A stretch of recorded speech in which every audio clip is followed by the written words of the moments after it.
Vous écoutez la story issue de l'épisode S208 du podcast Faut pas pousser les ISO, diffusé le 8 avril 2021. C'est Sigma qui aujourd'hui vous présente la story de Benjamin.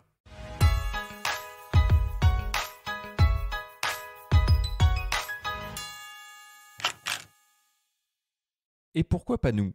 C'est ce qu'ont dû se dire les équipes marketing du groupe Vitech depuis la côte Est, en voyant les différentes campagnes de financement participatif, plus lucratives les unes que les autres, menées en Californie et dans l'Utah par leurs cousins Peak Design et Wondered.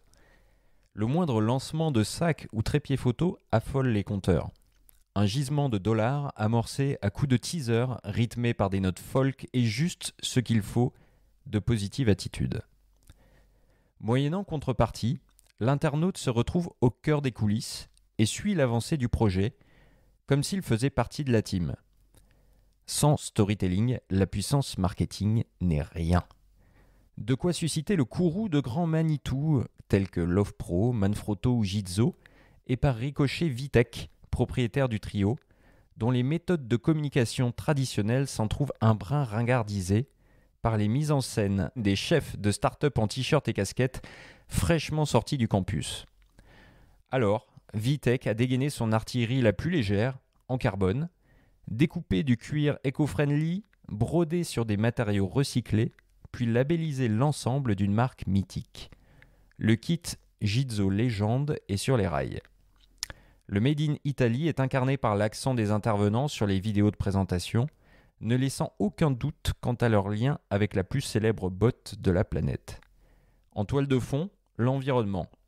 Le sac est fabriqué à partir de 65% de matériaux recyclés, 100% des pièces, sacs et pieds compris, peuvent être réparés en cas de dégâts dans le cadre de la garantie illimitée. Dernier saut à poser sur cet engagement éco-responsable, 5% des bénéfices seront reversés à une association dans le domaine de la protection de l'environnement autour du parc Kruger, destination prisée des amateurs de safari photo en Afrique du Sud. À la vue du succès tonitruant et prévisible de cette campagne, on se demande pourquoi cette légende Jitzo n'a pas été écrite plus tôt.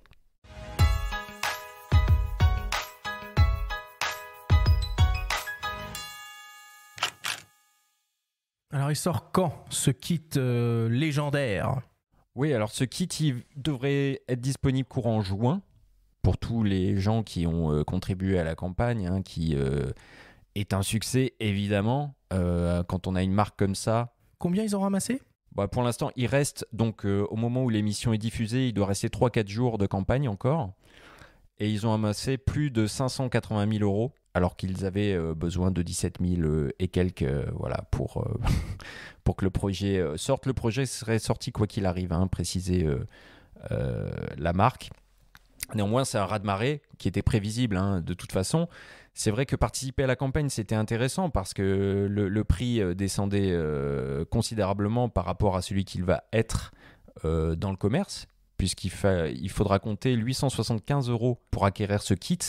Or, sur le site, pour acquérir les deux, il fallait juste, entre guillemets, débourser 576 euros. Ça fait quand même une économie substantielle, quoi. Petite question, mais le produit, il était déjà développé et prêt à être produit ou c'est la campagne qui fait qu'il En fait, le produit allait sortir quoi qu'il arrive. Disons que la campagne permet plusieurs choses. Donc, elle donne accès à cet engagement écologique auprès d'une association, la création d'emplois auprès de jeunes Sud-Africains dans le parc Kruger, et miser sur l'éducation et la sensibilisation à l'environnement. Donc ça, c'est une chose. Et l'autre chose qui n'est pas négligeable aussi, c'est qu'en participant à cette campagne, tous les gens qui ont contribué auront droit à une garantie illimitée sur les produits, ce qui ne sera pas le cas des gens qui se procureront ce kit dans le commerce. Et ça, c'est un point qui est quand même très important, notamment sur l'engagement, on va dire, éco-responsable des produits qui sont réparables à vie, précise la marque. Donc, un kit sera disponible pour qu'on puisse le faire soi-même.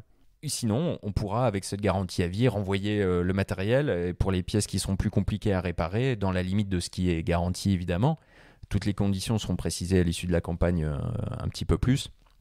Donc cette démarche, elle est quand même intéressante et pourquoi je parle de ça aussi, parce que dans le numéro là qui va sortir la semaine prochaine, on a confié un dossier à notre cher confrère Bruno Labarbère sur l'écologie et la photo de manière plus globale, pour faire le tour un petit peu des actions, des initiatives qui existent au sein des différentes marques, pour s'apercevoir qu'il n'y en a pas tant que ça d'ailleurs.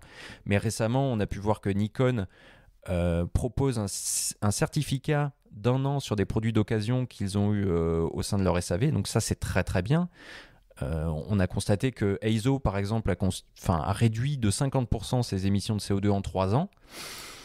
Il y a d'autres initiatives qui vont un petit peu contre l'obsolescence programmée. Sigma va proposer des changements de monture sur leurs objectifs. Par exemple, si on a acheté une optique en monturelle, mais on veut passer chez Sony en montureux, on peut confier l'optique sans la changer. Donc c'est plein d'initiatives comme ça qui grandissent. Et puis pour finir, le gouvernement a mis en place aussi un indice de réparabilité en début d'année sur les produits électriques et électroniques. La photo n'est pas encore concernée, mais elle devrait l'être bientôt.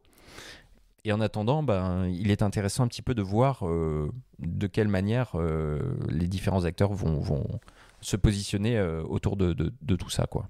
Super, écoute, merci Benjamin.